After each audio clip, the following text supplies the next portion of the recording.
Hello students, good morning. I hope you all are doing well. Today we are going to start the chapter Money of Macroeconomics. This is chapter number 5 of your book.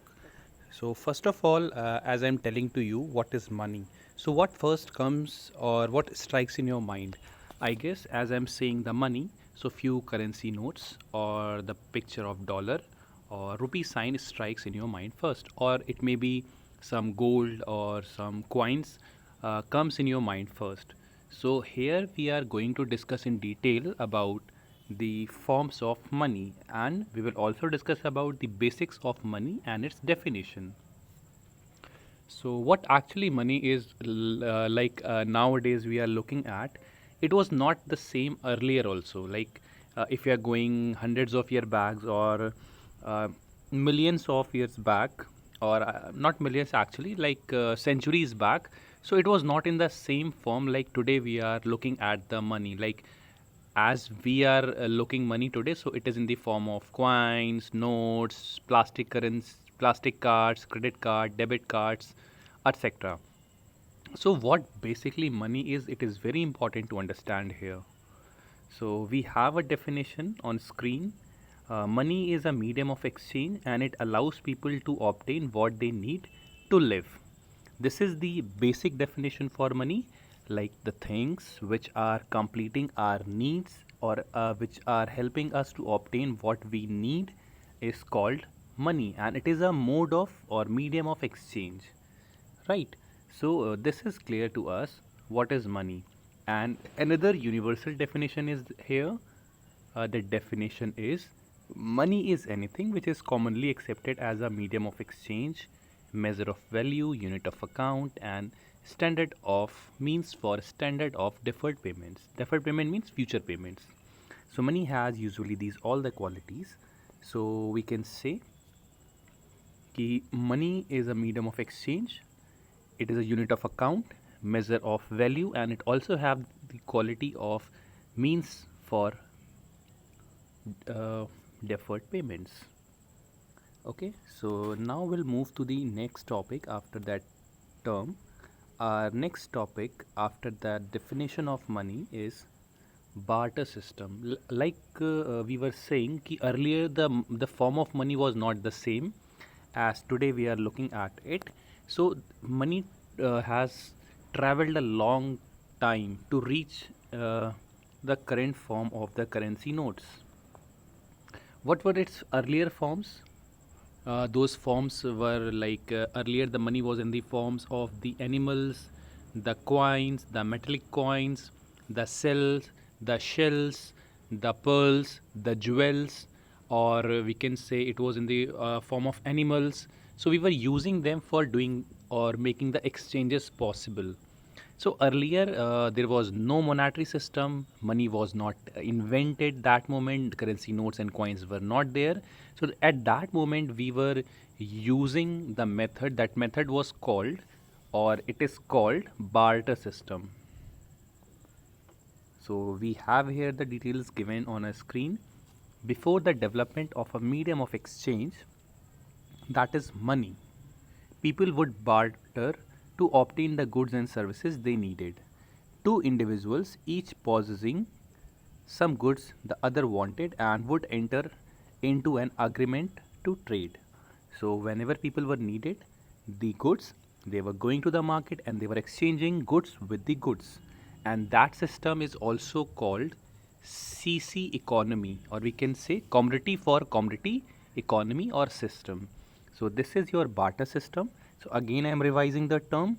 Barter system is a system in which we are exchanging goods with the goods or commodities for commodities without involvement of money. So centuries back, like thousands of years back, this system was in circulation. There was no money invented, there was no money at that moment. So we were using the goods, the services, as I said earlier, we were using animals, we were using precious metals, coins, precious other objects such as pearls, jewels, precious stones, animals, other commodities as a money. and sometimes we will also use spices as a form of money. The next we can see on our screen, it is a good example. Peoples are exchanging, there are two people, two persons are there, and the one person is exchanging its bananas with the fish. So this type of transaction in which both are mutually agree, the transaction took place, and it is an example of barter system or commodity for commodity economy, and there is no involvement of money in this system. Okay, now we'll move to the next topic. That topic is forms of money. So one of the form is fiat money. What is fiat money? Here is a definition given. Fiat money is a government issued currency that isn't backed by a commodity such as gold. Fiat money gives central banks greater control over the economy because they can control how much money is printed. Very, very important. So, this decision is taken by the government, how much money they are going to print, and the central bank of the country issues the currency in the country, and this fiat money is backed by the government. Most often, like we can say, modern paper currencies such as the US dollar are fiat currencies. Like government is backing up these currencies, and in India, all the currency notes and coins are the example of fiat money. In other words, we can also say they are legal tenders. There is a one question then arises कि one danger of fiat money is that कि government will print too much of currency. What will happen to make it the country rich? Then there will be a condition of hyperinflation in our economy. ये हो सकता आता ना mind में question कि हम बहुत सारे पैसे प्रिंट करके क्यों नहीं बहुत रिच बन जाते हैं, सारे डेट्स को अपने क्लियर कर लें. तो ऐसा एक कंट्री ने किया था, उसकी केस स्टडी हमारे सामने है. That country was Zimbabwe, and the president of Zimbabwe decided to print lots of currency. So before that, around 2008, one Zimbabwean currency was equal to $1.5 approx.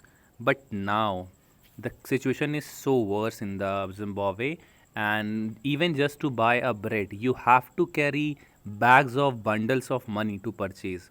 This happens, and the currency crashed rapidly, and this is called hyper inflation. बहुत ज़्यादा महंगाई हो गई. उनको एक bread ख़रीदने के लिए भी 20-30 लाख रुपए के नोट्स ले जाने पड़ते हैं. इतना ज़्यादा डिफरेंस हो गया. तो this is the result of the over printing of the currency notes. I hope you are understanding the term. The next term which we are going to discuss today in this session, that is money supply, and one of the very important topic of your class 12. What is actually money supply? In macroeconomics, the money supply or money stock is the total value of money available in an economy at a point of time. There are several ways to define money, but standard measures usually include currency in circulation and demand deposits. एक चीज़ हमको बिल्कुल clear हो गया कि money supply के अंदर currency circulation and demand deposits of public आते हैं. पब्लिक के पास कितने पैसे हैं और उनके कितने पैसे डिमांड डिपॉजिट्स की फॉर्म में बैंक में, कॉमर्शियल बैंक में सबमिट है. सिर्फ इतने अमाउंट को हम नाम देते हैं money supply. I hope it is clear. Next है, we can see this picture is defining whatever money is in our wallet, whatever money is in our cards, whatever money is in hand, whatever money is in the bank. This whole money is only comes under the money supply. Now we will discuss about the things कि what we are not including in money supply. मतलब leaving these people's or these institutions money, rest of the money comes under money supply. The first is the currencies or the money of government we will not include in money supply first. Secondly, the money of RBI, the currency of RBI will not include in money supply. And the money of commercial banks will also not include. Like जितने भी हम banks देखते हैं, axis bank, Allahabad bank, SBI, bank of Baroda, ICICI bank, XYZ, जितने भी bank हैं, इन commercial banks के पैसे को हम इंक्लूड नहीं करते. अब एक क्वेश्चन माइंड में आता है, कन्फ्यूज़न आता है, सर अभी आपने कहा कि डिमांड डिपॉजिट्स इंक्लूड होते हैं. येस, बट ये डिमांड डिपॉजिट्स क्या होते हैं? डिमांड डिपॉजिट्स वो अमाउंट होता है जो कि पब्लिक बैंक्स में डिपॉजिट करती है और किसी भी टाइम चेक्स को यूज़ करके या ड्राफ्ट को यूज़ करके या अपने एटीएम कार्ड से उस अमाउंट को कैश ईजिली विड्रॉ कर सकती है। उनके सेविंग या करंट अकाउंट में जितने भी पैसे होते हैं वो उनके डिमांड डिपॉजिट्स होते हैं विद द कॉमर्शियल बैंक। तो ये कॉमर्शियल बैंक का नहीं, ये पब्लिक का पैसा है। तो पब्लिक का जितना भी पैसा उनकी पॉकेट में है या जितने भी पैसे उनके कॉमर्शियल बैंक्स में सबमिट है वो मनी सप्लाई का पार्ट है। लेकिन कॉमर्शियल बैंक का अपना जो पैसा है वो मनी सप्लाई का पार्ट नहीं होता है। I hope you understood that point. The next one is measurement of money supply. Very very important topic as per your board examination. अब M1 में हम क्या क्या इंक्लूड करते हैं, यहाँ पे मैं बताना चाहूँगा जब मनी सप्लाई को मेज़र करते हैं तो there are 4 measures, M1, M2, M3 and M4। But in class 12th onwards there is only one concept left, that is M1। अब आपका सिर्फ एक ही टॉपिक है सिलेबस में M1, बट हम इसे गो थ्रू करेंगे जिससे हम प्रॉपरली अंडरस्टैंड कर सकें कंसेप्ट को। तो मेजरमेंट ऑफ मनी सप्लाई में on the basis of liquidity easily converted into cash we have rank them. तो M1 सबसे कैसा है, हाईली लिक्विडिटी है और नैरो मनी भी से हम एक अदर नेम देते हैं। So after the fiat money the next is narrow money. What is narrow money? easily converted into cash money is called narrow money and it is highly liquid. So M1 is highly liquid and most commonly used measure of money supply. In fact, in general, it is considered as money supply. So what it includes? M1 includes currency with the public, currency of the peoples, whatever they are having, and with deposits with the bank. We can write it as CC plus DD plus OD. Other deposits of the institution such as international organizations and institutions, they will also include them as a M1 because it is not the money of government or commercial bank or RBI. इसके अलावा कुछ international organisations के amount या money भी रहती है save in banks के अंदर, उसको हम OD कॉल करते हैं। तो in the next picture you can see C plus DD plus OD comes under your money supplies very first measure M1 and it is called narrow money. The importance is it is the most liquid form of money. जब चाहे तब आप इसे easily withdraw करके निकाल सकते हैं, इसीलिए इसे narrow money कहते हैं और most liquid है, easily कैश में convertible है। देन आपका आता है M2। M2 में क्या होता है इंक्लूड? M2 में आती है M1 के सारे कंपोनेंट्स और पोस्ट ऑफिस की आपकी जितनी भी सेविंग्स हैं। अब पोस्ट ऑफिस की सेविंग्स कुछ कम लिक्विड है, मतलब अगर आपको पोस्ट ऑफिस से विड्रॉस करने हैं तो उतना ईजी नहीं है जितना आप अपने कॉमर्शियल बैंक के डिमांड डिपॉजिट वाले अकाउंट से विड्रॉ कर सकते हैं, थोड़ा सा डिफ़िकल्ट है। इसको हम रखते हैं M2 के अंदर, ये उससे बड़ा पार्ट हो गया। अब M2 में सामने बताया कि M1 plus CC plus DD plus OD तो हो गया। अब पोस्ट ऑफिस में हमारी जितनी भी सेविंग अकाउंट हैं या पब्लिक के जो भी अमाउंट हैं वहाँ पे सबमिट हैं, उसको हम M1 में इंक्लूड कर लेते हैं, तो वो हमारा हो जाता है M2 का अमाउंट। तो it is little difficult to withdraw I can say, लेकिन जितना M1 ईजिली विदड्रॉ हो जाता है, कैश में कन्वर्ट होता है, उतना M2 नहीं होता है। तो इसकी रैंक सेकेंड है लिक्विडिटी में। थर्ड हो गया हमारा M3। M3 को हम एक अदर नेम देते हैं, it is also called broad money.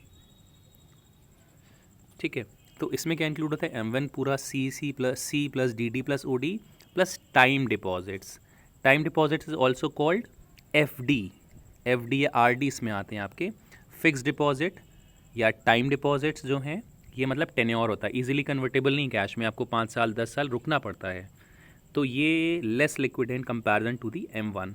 तो M3 में हम M1 के सारे मेजर्स और टाइम डिपॉजिट्स या फिक्स डिपॉजिट्स को इंक्लूड करते हैं। RD FD ये सब आपके टाइम डिपॉजिट्स में आते हैं। इस अमाउंट में हम M2 के जो था पोस्ट ऑफिस के सेविंग्स को इंक्लूड नहीं करते हैं, ना ही NSCs को काउंट करते हैं। नेक्स्ट आपका है M4। M4 में क्या आता है?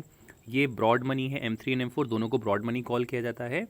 M3 और पोस्ट ऑफिस की सेविंग्स, लाइक M3 का मतलब क्या होता है? M1 plus time deposits. तो अगर हम C plus DD plus OD में टाइम डिपॉजिट्स को भी ऐड कर दें और पोस्ट ऑफिस की सेविंग्स को भी ऐड कर दें, तो जो हमको मिलती है मेज़र, इस मेज़र को हम बोलते हैं M4 और ये सबसे लीस्ट लिक्विड होता है, मतलब इसको कैश में कन्वर्ट करने में हमें टाइम लग सकता है। Okay, I hope you are able to connect these all M1, M2, M3 and M4 concepts and now you can take the screenshot of that concept. मैंने यहाँ पे सारे पॉइंट्स को समराइज़ कर दिया है। What is M1? C plus DD plus OD, it is called narrow money and it is most liquid.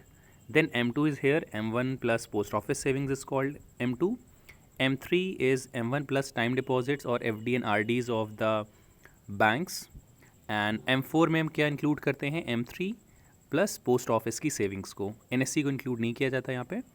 तो ये आपको NSC में बोल रहा हूँ, that is national saving certificates for 5 years it's tenure is. Okay, तो M1 क्लियर हो गया. M1 is narrow money, quality है most liquid, easily convertible into cash. M3 M4 are called broad money, और ये इतना इजीली कैश में convert नहीं होते हैं, लेकिन इसमें पैसे ज़्यादा हैं इसमें. लेकिन M1 में अमाउंट कम है but easily convertible to cash है.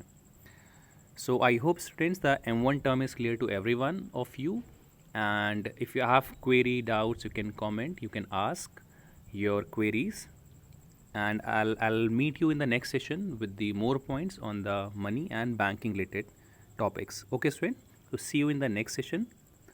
Okay, thank you.